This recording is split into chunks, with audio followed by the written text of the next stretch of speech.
Welcome to the Determinetruth Podcast. Want the truth? You can't handle the truth. Where we aim to explore questions of truth, the scriptures, and what it means for the church today.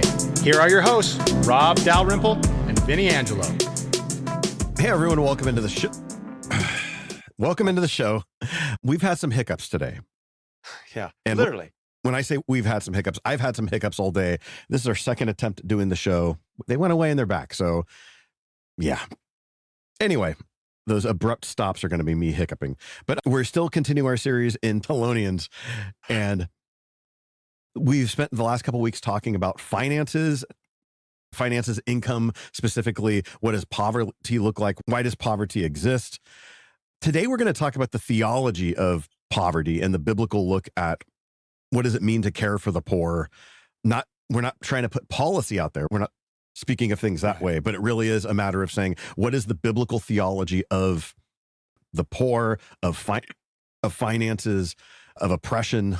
And we're just going to take a skim at that. Yeah. While I hiccup. There's going to be a lot of editing on this one. Yeah, I'll go ahead and comment.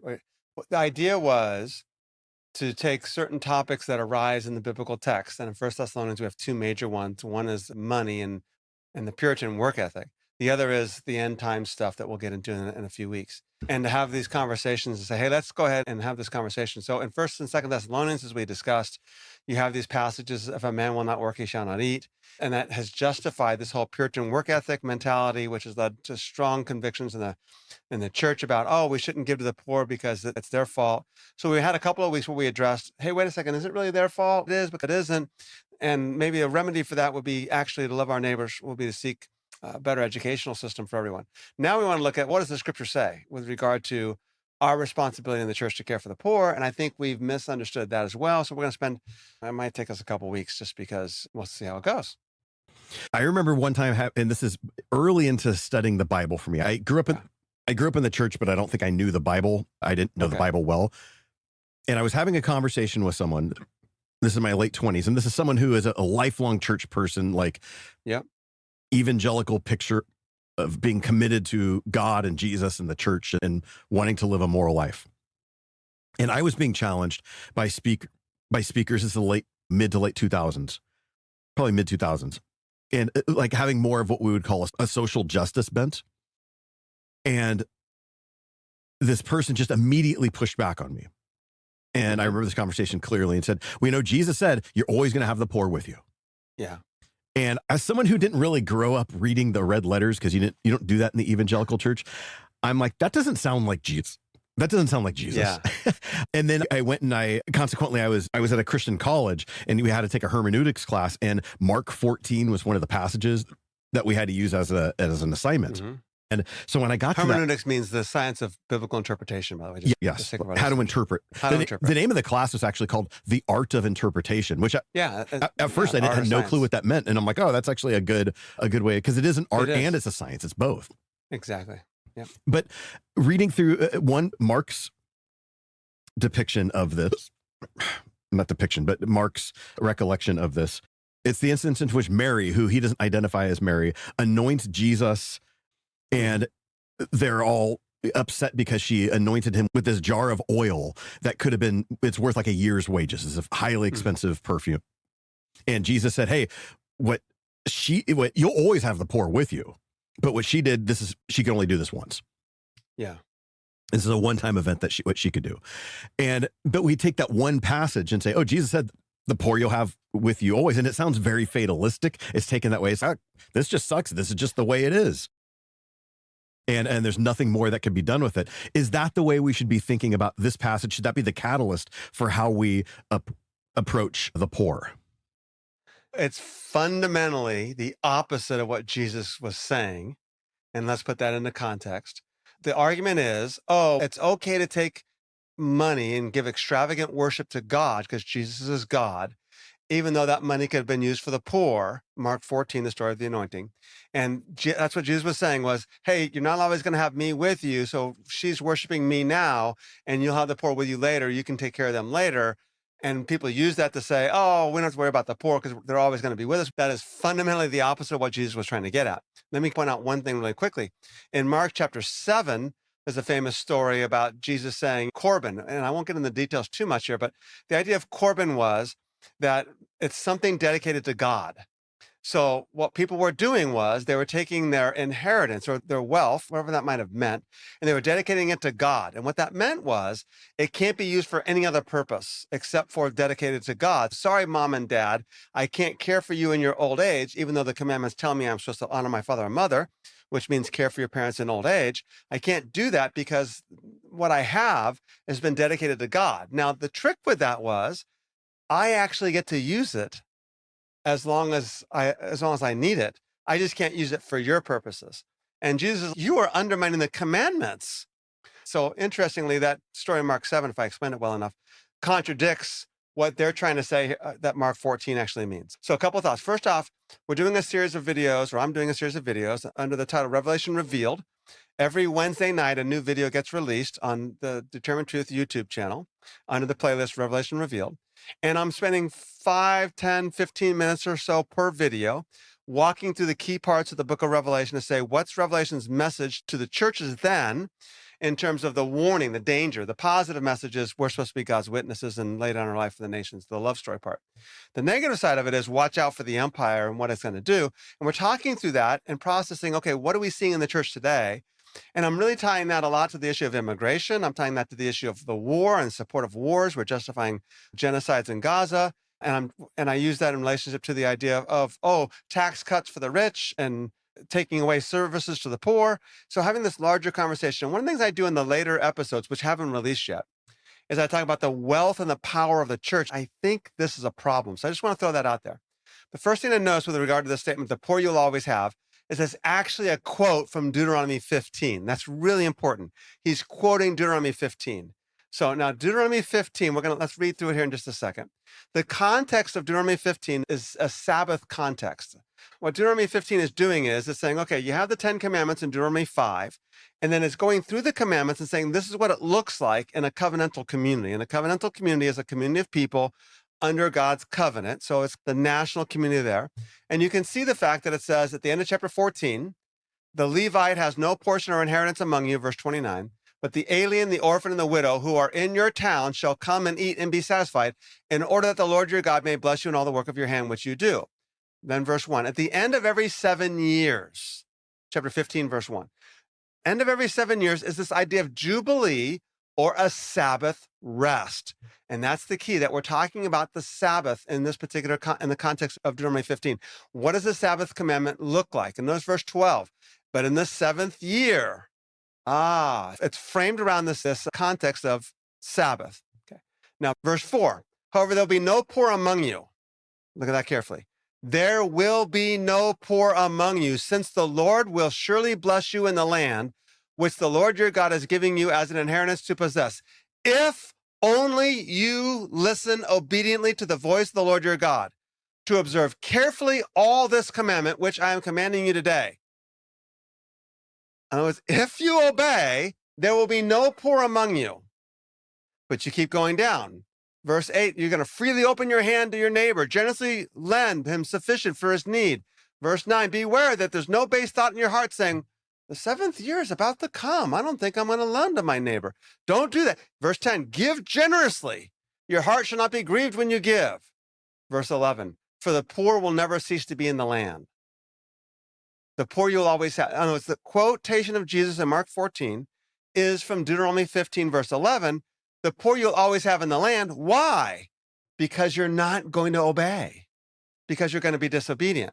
And if we were to spend more time going through the context of the Gospel of Mark, we would note Mark chapter 11 begins, Jesus enters the city of Jerusalem, and he goes into Jerusalem, and he curses the fig tree because why? Because it had no fruit.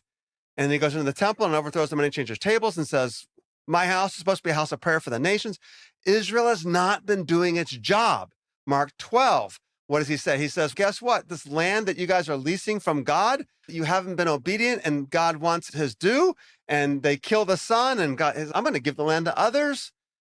And the Mark 12 that we talked about, and I think on the last episode, was the widow who they devour. And Mark 13, the temple is going to be destroyed.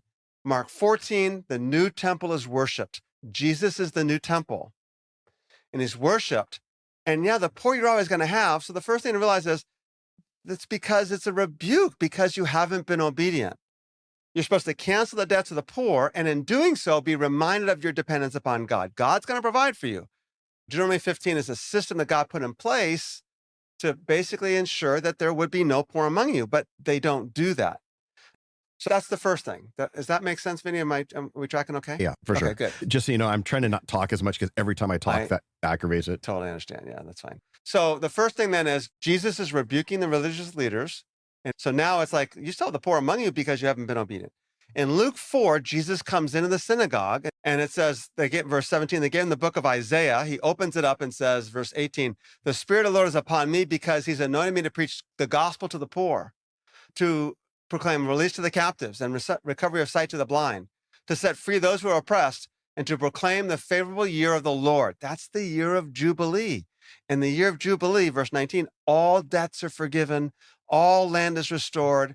So Jesus announces in Luke's gospel that presence of his kingdom is this year of economic restoration, of Jubilee, of restoration for all people. Then what's also interesting is if you go to Acts chapter 4, it talks about the early Christian church and that they were selling their land and giving some of the proceeds to the poor and sharing it in common. Acts 4, verse 34, it says this, there was not a needy person among them. For all who were owners of land and houses would sell them and bring their proceeds of the sales, lay them at the apostles' feet, and they'd be distributed to each as any had need. So Acts 4:34 is quoting the Greek version of Deuteronomy 15, verse 4.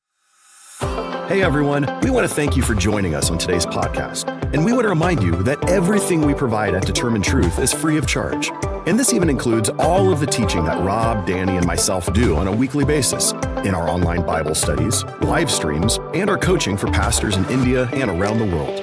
We don't have any supporters who get special behind-the-scenes access, but we can only do this with the generous support from those of you who can afford to give. So if you'd prayerfully consider supporting us with a fully tax-deductible donation, with anything from $5 a month or more, we will continue to challenge the church to be the church. To give, go to Determinetruth.com and click on the Give tab, or find the link in today's show notes. Thanks. So Deuteronomy 15, verse 4, there should be no needy persons among you. That's being carried out by the early Christian church in light of the Jubilee promise of Jesus saying, I came to bring the year of Jubilee. So clearly, when Mark 14, verse 7 quotes Deuteronomy 15, verse 11, the poor you're always going to have, it's because you haven't been faithful. You haven't been obedient. Okay. Any thoughts on that? No, I just think it's important, and it goes to the consistent Protestant evangelical misunderstanding of we don't know our Old Testaments. Again, I'll put myself at the front of that line. We hear Jesus make this statement, or we hear this statement made in Acts chapter 4, and we don't automatically recall to that. Where there's some things that we would, like if we were to see the image of a rainbow, we'd be like, oh, just like Noah. If we were to see some sort of Sunday school flannel graph teaching, like there's those main things, we would go to that, but we just don't know the details. And I would even say the ethics of the Old Testament law well enough to be able to hear those and say, oh, it's just like this. I have two thoughts here. One is to go one step further than that is not only just the Old Testament ethic, but what the covenant community was supposed to do and to be. And the key is this, that what God had called Israel to do and to be, the church is called to do and to be. Now, there's some differences. Namely, they had a sacrificial system because they had to sacrifice for their sin, but we don't need that because Jesus has come. Another difference, of course, was they were a theocracy. They were a nation state. They were a people group. And the church, of course, is made up of people from every nation. So there are certain aspects of the biblical law, if you were to say, that don't apply to the church or cannot be carried out because we are not a nation state. But the whole idea of the ethic of God's covenant community is exactly what the church is called to fulfill. I didn't come to abolish the law, but to fulfill it. So we not only need to know the law or know the Old Testament, but what was God's desire and intent? And that is to create a just society with the year of Jubilee where there's nobody that has any need. We've said before, that doesn't mean that there can't be rich and poor. It just means nobody lacks what they need. Of course, we define need our own way, and we'll have to let God define need. The other thought is this, and it goes back to the parable of the sower. And we just did a live stream this morning, Danny and I, on immigration that should be live. Obviously, it's on the Determined Truth YouTube channel. And we were talking about, we have to have secure borders, and we have to have, and those are legitimate reasons to have border control and a border policy. We get all that. No one's denying that. But what we do is we use that rationale to say, therefore, I don't have a problem with a $120 billion ICE budget or whatever that budget is, for them to go round up people all across the country just because they're brown skinned or because they're of various color and to deport them when many of them are actually here legally, or how about this, to have the American system of asylum seeking and just get rid of the entire system. So people crossing borders is not illegal. If they're crossing border because of danger, because of need, because of threat, because of endangerment, it is legal to do. Jews escaping Germany are legally escaping Germany. In fact, the law for asylum seekers was written by the United States largely after World War II to say, hey, if something ever like this happens again, people need to be able to cross borders legally. The problem in the United States has become, we've dismantled the entire asylum process. So now they come across our border for legal purposes, but there's no way of actually going through a legal process to become a citizen, to gain legality. As a result, they become illegal. But the point that I'm making with that is, our concern is our own well-being. Oh, are they going to take services from us? Are they going to take money from us? Are they going to use my tax dollars? And of course, that's actually not true. But we think so much about ourselves, and yet the essence of the gospel and this kingdom theology, this Jubilee economy is, what about the other? What about the other? What about the other? Paul goes into Galatia and the book of Galatians, and he says, I went to Peter and James and John, those reputed to be pillars, and they added nothing to my message, he says, except to remember the poor, the very thing I was eager to do. So from the very beginning, the church was concerned about the poor and poverty, and yet we sit here comfortably in our American homes and fairly well off, and yeah, we have to have secure borders. No, these people are leaving for a lot of bona fide reasons. Are some criminals? Oh, sure. But that doesn't mean that we don't let any of them in. It just means we have to figure out who's right and just have a legal process for letting them all in. If we had a border policy where they could all come in, this was on the live stream this morning, had a border policy where they're all screened and they could come in, we could weed out the ones who aren't and we could let everybody else in. But we don't have that. So that now they have to go through the Sonoran Desert and thousands of them die and hundreds of them are dying every single year. It's crazy. So sorry I'm curious because going back to talking about the law and not understanding it and the ethic of the use of the covenant community, one of our inherent problems in America, in American Christianity, is everything is the personal relationship with Jesus. Exactly. So even though while we generally have an understanding of the 10 Commandments and we think of that as a law, we also look at the 10 Commandments individually. It's, I shall not have any other God before Yahweh. I shall not do these things. So it becomes this individual checklist of the things I cannot do and can do, not the things that we as a covenant community should or should not do. And we talked about this before with regards to I'm not suffering. And the answer is, if our brothers and sisters in India are suffering, we're suffering. We need to look at ourselves as a collective, as a people. And if one member of the body suffers, then the whole body suffers. And we discussed the 10 Commandments also. They were meant to protect the marginalized and the poor from being abused by those in power. Sure, it has this context of individualism, but the reality was we're violating the command to love your neighbor if we don't care for the immigrant. We're violating the command to love our neighbor if we don't care for the poor. We're violating the command of, I'm being real emphatic here, and you may not agree, that's fine. But I think we're violating the command to love our neighbor if we don't seek to help the educational system be more equitable in our society. That's what it means to love our neighbor. And if we don't love our neighbor, we're not fulfilling the 10 Commandments, because that's when the rich man says, what must I do to be saved? Jesus says, obey the commandments. And the commandments boil down to love the Lord your God and love your neighbor as yourself.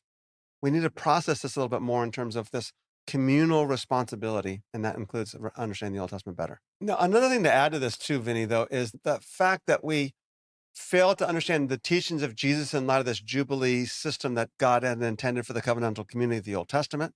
We need to read Jesus in light of that, but we also need to read Jesus in light of the fact that he was trying to restore society to a holistic society. When he heals people, the goal of this and these miracles were aimed at what's called shalom. And shalom just doesn't mean, hey, I hope you have a good day. Shalom, goodbye, be at peace. Shalom is this idea of his holistic restoration to society. Give us some examples of that, because I think everyone knows the word shalom, just like as the word shalom as a greeting, but go more like give us some biblical examples of what shalom looks like. Okay, so Mark chapter 5 might be one example. In Mark 5, you have a woman with a bleeding problem, and she's been bleeding for 12 years. And what that means is she's perpetually unclean.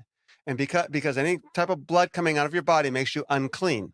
But she has a problem for 12 years. That means that she can't come into contact with anybody else. She can't go to communal events. She can't go to synagogue. She's perpetually unclean. She has to stay distant from everybody else. When Jesus heals her, he then turns and says, Shalom. Daughter, your faith has made you, I'm looking at Mark 5, verse 34. Go in peace. And the Hebrew would be shalom, and be healed of your affliction. And the idea is not, I hope you have a good day. It means go be restored to your community. Other times where Jesus heals someone, he says, okay, shalom. Now go show yourself to the priests because you're unclean. So you need to actually go through the ceremony of being clean. You're actually clean, but they don't know that. So now go to the ceremony and go do the ceremony of cleansing at the temple or wherever it might be, this local mikvah. And now you can be restored back to society. That's one example of the shalom idea. Another example of where Jesus was concerned about like a holistic, even an economic sense of healing someone is he raises a widow's son in Luke chapter 7. Luke 7, verse 12. A dead man was being carried out, the only son of his mother, and she was a widow. So there you go. Clearly the focus of the story is the widow, the mother. But it sounds like the story is about the man. When the Lord saw her, verse 13, he felt compassion for her. He didn't feel compassion for the dead guy in the coffin. He felt compassion for her. He came up and he touched the coffin, and the bearers came to a halt. And he said, young man, I say to you, arise. The dead man sat up and began to speak, and Jesus gave him back to his mother. We read that story and we think, oh, it's about Jesus healing a young man who had died or raising a young man who had died. The story is about giving that man back to his mother. Why? Because she's a widow, no husband, and that's her only son. Means no male heirs. She's Naomi and Ruth's story. She has no one to provide for her, no one to protect her. So Jesus is not concerned simply with, oh, that poor guy is dead, but that mother now is without any social network to provide for her. She's vulnerable. So you see stories like this where Jesus is caring about the social climate, the economic climate. I'll give you one more example. In Mark 3, Jesus heals a man with a withered hand on the Sabbath day. We normally say, oh, this is about the Sabbath day.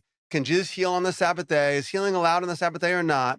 And the Pharisees had concluded that you can heal on the Sabbath day if it was necessary to save a life. And so Jesus is debating with the Pharisees. This is what we normally say. He's debating with the Pharisees about their interpretation of the Sabbath. And by saying, no, you can do more than save a life on the Sabbath day, which is what he does say. But he heals the man with the withered hand on the Sabbath day. One of the effects of that means he can now go to work tomorrow. See, if I wait till tomorrow to heal him, that's another day that he can't work.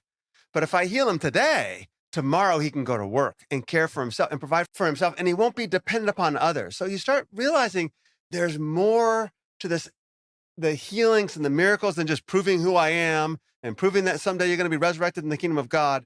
No, there's proving that the kingdom of God's come, and that kingdom of God is a holistic, economic, social, emotional, physical, mental healing and restoration of shalom. Does that make sense? Yeah, for sure. So let me ask you a question. Yeah. And I like doing these in my classes sometimes, and they're not like major points or whatever, but what do you think about the lottery? And maybe we've talked about this before. The NBA lottery? No, not the NBA lottery. What do you think about $5 down so you can get the Powerball numbers for the state of California, you're in California, and that you can win $50 million today? What do you think about the lottery? Have you thought about this before? A little bit, yeah. Shayla and I have talked about this because that's always the big thing. Is, dude, the Powerball's at 900 million. Do we actually, because we don't regularly buy lottery tickets or buy into that. Obviously, I don't think anything is good or bad. You have benefits on some of this does help finance education and goes to social service. Exactly. That's what they say. However, who are the people that are going to be going out and purchasing lottery tickets? Exactly. And it's usually going to be, it's the poor people. It's going to be people who are, they're trying to do a home run where I'm going to spend all this money because this might be my ticket up.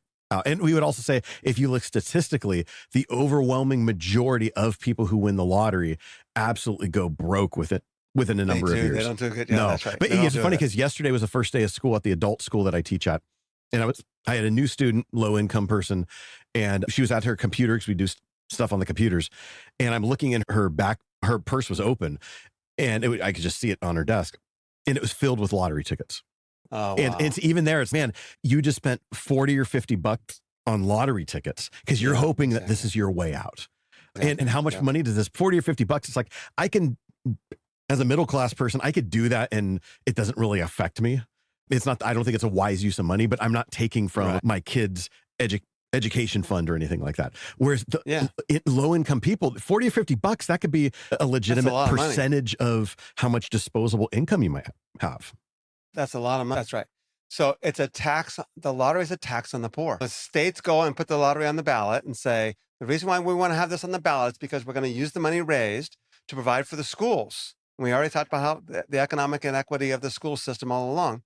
And yet the rich don't play the lottery. Yeah. So basically we're putting on the ballot a tax on the poor. One or two people might benefit, but everybody else is going to suffer. The system is rigged. That's my point.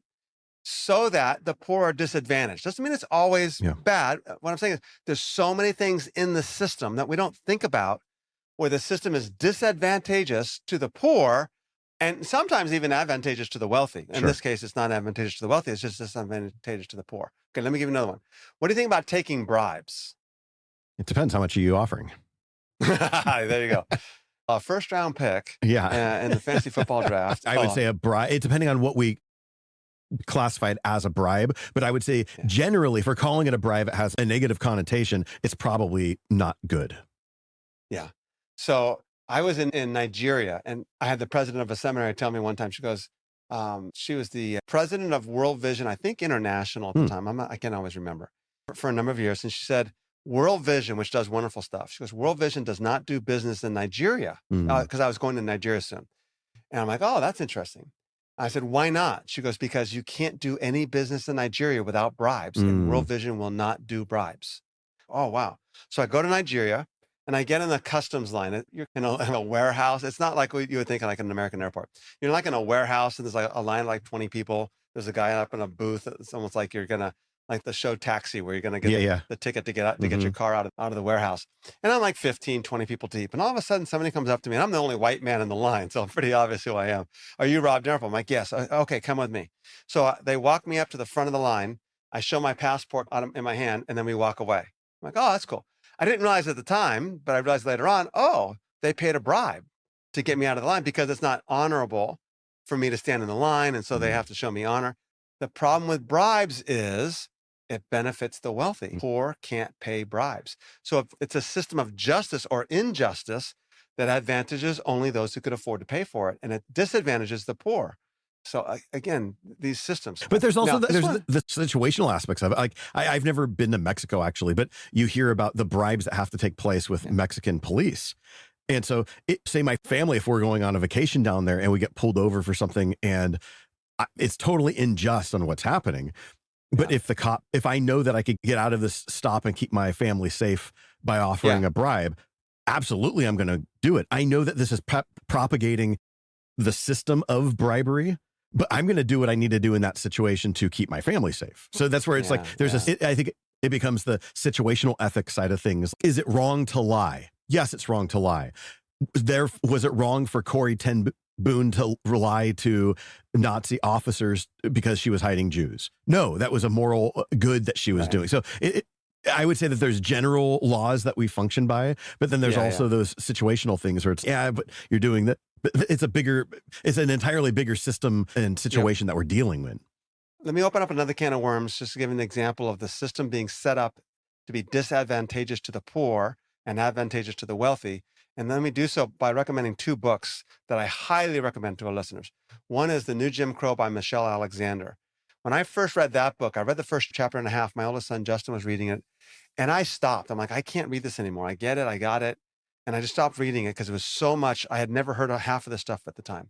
This might have been maybe 10 years ago. I don't remember how many years ago, but quite a while. And then about a few years later, I'm thinking, I need to go back and read the rest of this book. And I'm glad that I did. Very powerful. Another book is called Just Mercy by Bryan Stevenson. What a story this guy has. Have you heard of that one, Vinnie? I don't think so.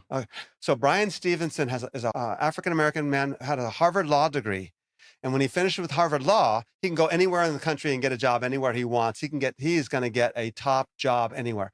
He decides to go down to Alabama and help people on death row because they often are on death row, have no legal representation. Do they make the movie out of this? They made a movie out of it, Okay. which has nothing almost to do with the book itself. Okay. It's really weird because I can't read books and I can't read stories. And so people say, oh, the movie is like nothing like the book. I read this book. I actually listened to it on audiobook. And I'm like, I think I need to actually get this book. And I read it, and each chapter was short enough and the stories were short enough that I could follow along. But he was telling this one narrative after another narrative. But the larger narrative was he would go represent these people on death row who have no representation, but they also have no money. They can't pay him. So now he's trying to raise support and raise funds. So here's this Harvard Law student, a graduate, living in Alabama out of his car, and eventually they get a building for the business and things like that, and he gets a staffer. And his mom's, dude, you went to Harvard. What are you doing all this for? And his answer is because these people have no defense, and it's amazing stories. And some of the stories are really powerful.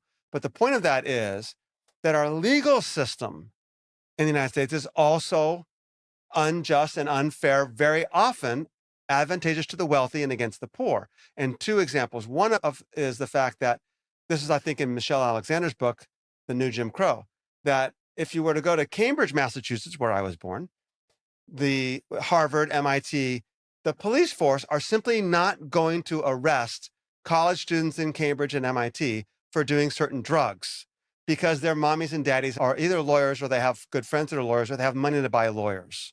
They're not going to get the convictions, but they will go next door to Somerville, where I lived, and arrest people of color because they don't have the same legal advantages. Now, we know statistically that people of color and people that are white do drugs at almost the same rate. Yet the convictions are way higher, astronomically higher for people of color. Why? Because they realize that if we don't get enough convictions, we don't get the federal funding. And that a lot of the Reagan money that came in with Reagan years was based on convictions. And if you do these things, we'll give you more federal funding. So you realize the whole system is set up. Then you have another aspect of like plea deals. And the idea behind plea deals is, well, if you plea, we're going to give you this punishment years. But if you don't plea and you go before a jury, we're going for 25 years or 30 years. Now, you got a young mother, and this is in Michelle Alexander's book, several stories of this as well. You got a young mother who can't afford to be in prison at all because her kids have no parents at all other than her. And of course, if she's not working, she's not making any money. So what's going to happen? So she pleads to get out of prison quickly as possible. One of the stories that Michelle Alexander tells is of a woman who was innocent. Like a group of people were arrested. I don't remember exactly the situation for doing something. They were all innocent, but this woman couldn't afford to stay in prison long enough. And so after a period of time, like, I don't know, a month, or I don't remember the whole story, she plea bargains to get a lighter sentence, which was like getting out of prison with whatever on her record. Within 90 days or whatever, they were all exonerated. They were all innocent, but she had already plead. And so she has a guilty criminal record on her record, but she was innocent, but she had to, for financial reasons, do this plea bargain. So the whole system is often set up to be disadvantageous to the poor. What the church should be doing, and the reason for saying this, is Jesus's Jubilee economy says, we need to speak into this. This is good news for the poor.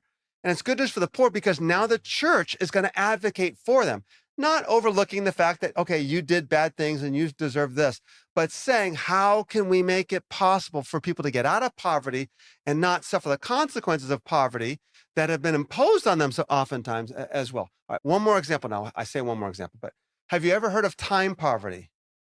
I had never heard of this. No. You ever heard of time poverty? It makes sense, but I never heard of it. Have you heard of it? No. Time poverty is that the wealthy can pay for private childcare. They can pay for grocery deliveries. They can pay for house cleaning. They can pay for private tutors, that the poor can't afford any of this. So now the wealthy can go off and make money because they can have their children under childcare.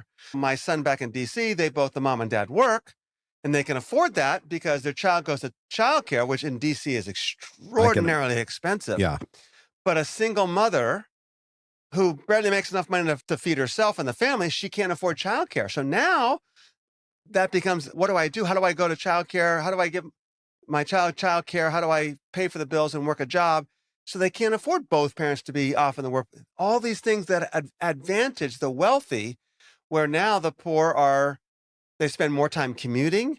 They spend more time waiting in line. They spend more time working multiple jobs. They have less flexibility. They have more stress. And all these things become inequitable. And we could go into more detail about banking loans. I think we'll stop here now. But predatory loans based on your credit score that advantage the wealthy, that the poor can't take advantage of. And you begin going, wait a second, this system is set up to be advantageous to the wealthy and upper classes and to be disadvantageous to the poor. And that's what the church should be going, okay, we got to figure out a better way of doing this. And again, I think you and I would agree. We're not advocating for a political party or a political system or an economic system. We're simply saying the church has got to speak up and say, this has to change because this is inequitable. Yeah. Okay. That was me. I know. That was me. I know. I was just wanting to make you feel better. It makes me feel great. Yeah. If I keep doing that. I hope you do it and then you actually give yourself hiccups. Yeah. So I got a glass of water. I'll be all right. Yeah. Shayla has this crazy skill where if she gets a hiccup, she stops and acknowledges it and then it goes away. She literally. That's got to be annoying. For decades, she's done this. Since I was in high school, she's did this. And she would just be like, so annoying. She stops and she goes, hiccups, I acknowledge you. And then they go away. Oh, no. I'm not joking about this. That's literally how it goes. Does it tick you off or what? Oh, because I'm doing all these remedies, like you could do like peanut butter on your tongue or sugar or apple cider vinegar or laying down, all these breathing, nothing. And for her, hiccups, I acknowledge you. Hiccups, in the name of Jesus, yes. Go away. Go, yeah, exactly. I was going to say, I can get rid of the hiccups in a minute because my daughter is phenomenal at coming up behind me and scaring the pants off of me. Nice. One of these days, I'm going to die, and she's going to be like, I just scared him. I just scared him. We try to tell you can't scare old people. We either die or poop. And either way, you got to clean up the mess. Exactly. So, yeah. What a crappy way to go. So when we were going through the Gospels way back when, in 2023 or whatever year that was that we started that, maybe 2022, we spent time in Luke chapter 6, obviously, which is known as the Sermon on the Plain, which contrasts Matthew's Sermon on the Mount. And there it talks about how the blessed are the poor. And this is different than Matthew's account of the Beatitudes, which says, blessed are the poor in spirit. And oftentimes I grew up in the tradition where we just ignore Luke's account and we only talk about the spirit, and then we could talk about the spiritual side of things, where Luke is clearly speaking of physical things all throughout this. And he's actually talking about rich and poor people in their material wealth or lack thereof. So I think this would be a great opportunity to revisit that when we read, especially in Luke's account, blessed are the poor. Is this just Luke's lazy way of talking about poor in spirit? Or why would he be actually referring to physical poor? Yeah, it's amazing how people will take Luke 6, as you said, and then go, yeah, but Matthew clarifies that it's poor in spirit, which would assume that Luke was written first and Matthew was written after Luke. Okay, that might work. But the reality is, the reality is Mark was written first and Matthew and Luke are contemporaries of each other, and they're using another source. And so they're not fighting on each other or feeding on each other. They're doing their own things.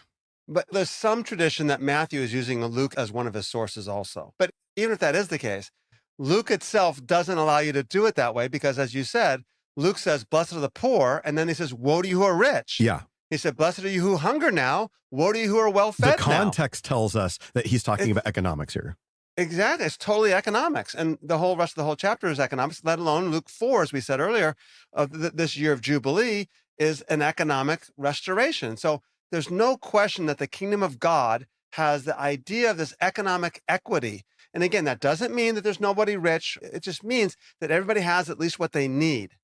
He goes on to say in Luke chapter 6, give to everyone who asks of you without expecting anything in return, which was just unheard of in that system.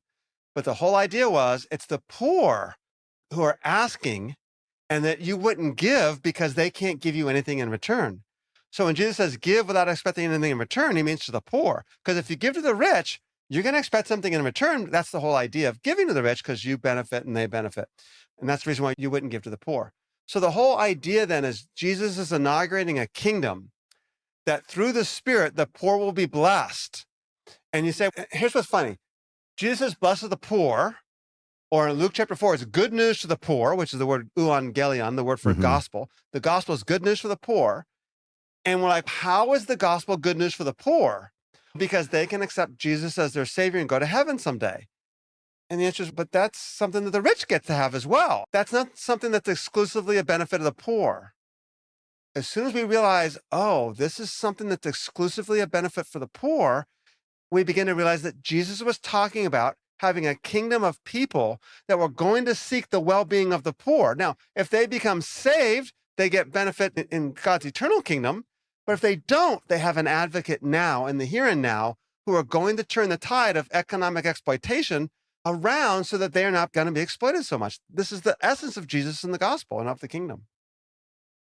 And so that's interesting because as Christians, if we want to take a modern day application, I don't think you or I are arguing that for a theonomy, a theonomatic view of a government saying the Bible should be our constitution and that sort of thing.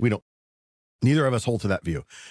Correct. But what we are saying is that our ethics should inform how we speak in a prophetic voice to those who are in charge and who are running, whether they are Christians who, in our context, citizens make up the government. So whether we are having a prophetic call to our representatives who are Christian or claim to be Christian, or those who are not, we're saying this is the right and wrong way of doing things. This is what's a good ethic. And so you should do it this way. And especially from a Christian standpoint, we should not pray. We should not have predatory lending. We should not prey on the poor. And we need to go above and beyond to make sure that those sorts of things are not taking place in the public square. And advocating for things that are equitable for the poor. Let's put it this way. There are many churches, especially in the inner cities, that are doing wonderful things for the people of their communities.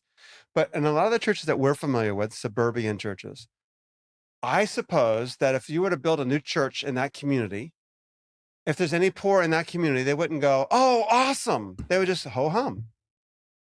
The presence of the church should be assigned to the poor going, awesome. And in fact, those who are wealthy are going, yeah, I'm not sure I like these guys in my neighborhood because they're going to expect more out of me and I get less from this.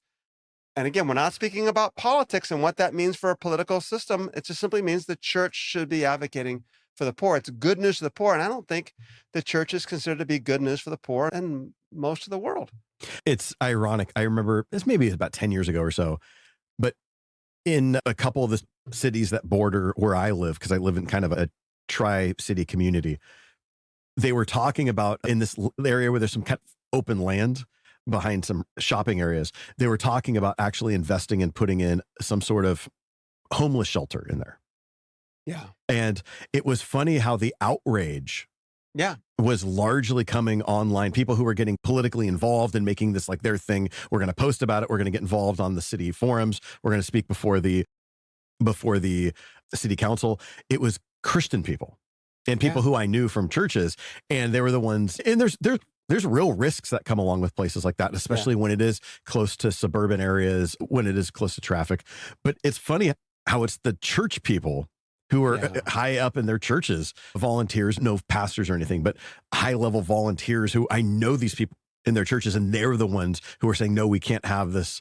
And it's just so funny. It's, man, you guys are the ones who... It's called not in my backyard. You ever heard of that's exactly what it is. And it's... I remember having that view years ago where I was watching my neighbor across the street use the leaf blower and blow all the leaves off his driveway. And it's great. They're all in my driveway now. Yeah. But it's that like he's cleaning off his yard, but that doesn't solve the problem of all these leaves. And that's the way we often have a view of it's. You think of it a couple of weeks ago when President Trump took over DC and they were getting rid of all the homeless and all that. And everyone's great. Oh, DC, we don't have the homeless problem. We don't have this. Yeah, but those are human beings made in God's image. Where are those people? They're in someone's yard. Whose yard? Yeah. And why are they homeless? Another question. And it could be for a lot of reasons, but some of them are veterans. Yeah. And here you are kicking them to your communities. Yeah. Yeah.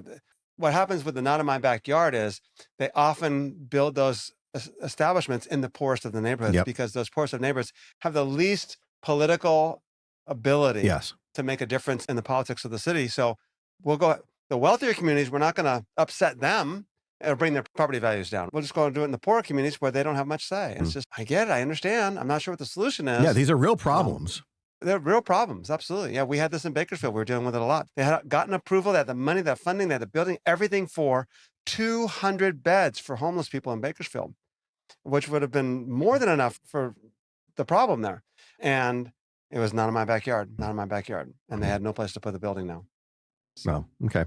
So we'll pick up this conversation a little bit next week as well and talk about, hopefully wrap up the theology of this and just looking at what is the ethic of the biblical kingdom when it comes to the poor. I'm curious, have you read Tim Keller's Generous Justice book? Yeah.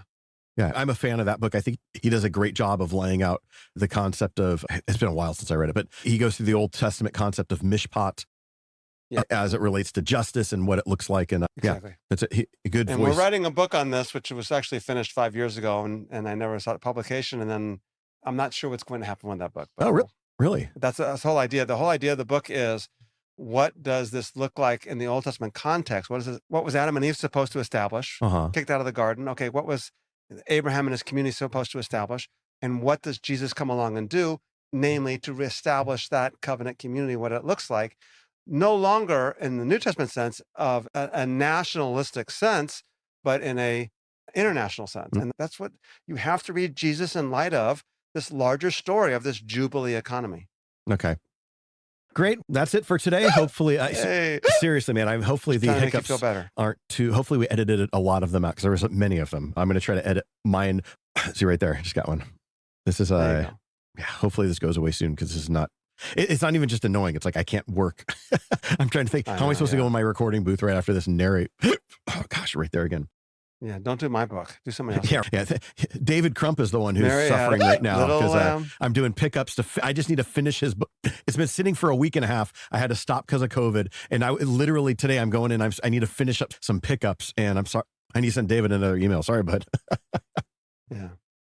Speaking of which, his new book has a really good chapter on the subject as well, and there's a lot of justice stuff. And in his holiness chapter. In his his book on holiness. So. Cool. Interesting stuff there. Anyway, all right, everyone. We will catch you guys next week. Hope you're enjoying this. I want to thank you for joining us on today's podcast, and we would love for you to share the work of Determined Truth with others. Please follow this podcast and give a review on iTunes, Spotify, or wherever you get your podcasts. Your review will go a long way towards helping others find this podcast. Then, share it with others so that we can get the word of the gospel of the kingdom to more people.